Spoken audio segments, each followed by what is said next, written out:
Neprimjetni kradljivci vremena. Većina ljudi ne uništi svoj život jednom velikom greškom. Unište ga polako, tiho, neprimjetno, ne lošim odlukama, već sitnicama, dan po dan, sat po sat, minut po minut. Najopasnija stvar kod gubljenja vremena nije to što vrijeme prolazi. Najopasnija stvar je što imate osjećaj da ste stalno nečim zauzeti, a zapravo stojite u mjestu. U ovom videu nećemo govoriti o lijenosti, govorit ćemo o pogrešno potrošenoj energiji. Jer većina ljudi ne troši vrijeme na loše stvari. Troši ga na nebitne. Zašto nebitne stvari djeluju važno? Nebitne stvari su podmukle. One se ne pojavljuju kao opasnost. One dolaze maskirane kao samo da pogledam nešto, samo da odgovorim, samo da se malo odmorim. Problem nije u tih 5 minuta. Problem je u navici rasipanja pažnje. Mozak voli lako daje brzi osjećaj zadovoljstva, dok važne stvari traže koncentraciju, traže tišinu, traže nelagodu. I zato ih ljudi odlažu, ne zato što ne znaju šta treba da rade, već zato što ne mogu izdržati tišinu koja dolazi s fokusom. Život se ne gubi na velike greške, već na male rupice. Ljudi često kažu, ne znam gdje mi dan ode. Istina je jednostavna. Dan vam ne ode nigdje. Vi ga raspršite. Malo ovdje, malo tamo i ništa ne ostane. Svaki put kada, bez potrebe, uzmete telefon, ulazite u razgovore koji vas ne vode nigdje, slušate tuđe probleme bez granice. Vi ne gubite samo vrijeme.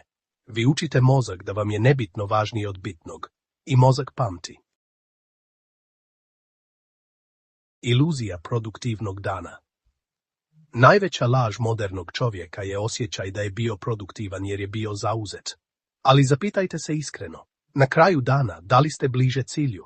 Da li vam je život jasniji? Da li ste mirniji? Ako je odgovor ne, onda dan nije bio produktivan, bio je potrošen. Zauzetost je često samo bijeg od suočavanja sa sobom. Jer kada stanete, počinju pitanja, a većina ljudi se tih pitanja boji. Pažnja je vaš najskuplji resurs. Vrijeme nije vaš najveći resurs.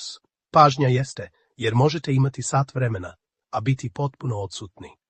Nebitne stvari ne kradu vrijeme, one kradu pažnju. A bez pažnje nema dubine, nema napretka, nema promjene.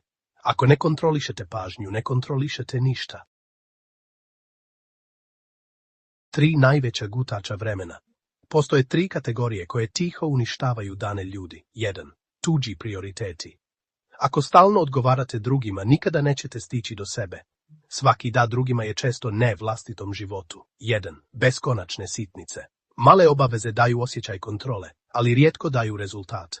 2. Bijeg u buku. Stalna potreba za zvukom, ekranom, informacijom je znak da osoba ne podnosi tišinu, a bez tišine nema jasnoće. Kako prekinuti ciklus rasipanja? Ne trebate više motivacije, trebate eliminaciju.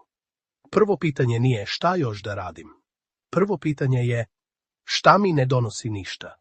Svaki dan ima nekoliko stvari koje ne vode nikuda, ne mijenjaju ništa, samo troše energiju. Njih ne treba popravljati, njih treba ukloniti.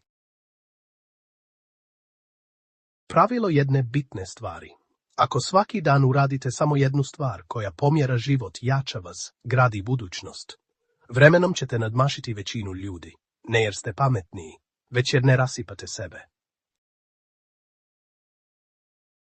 Najveći gubitak nije vrijeme, već život koji se nije desio. Vrijeme koje potrošite na nebitno ne vraća se, ali još gore, ono oblikuje osobu kakva postajete. Ako većinu dana provedete u sitnicama, život vam postaje sitan.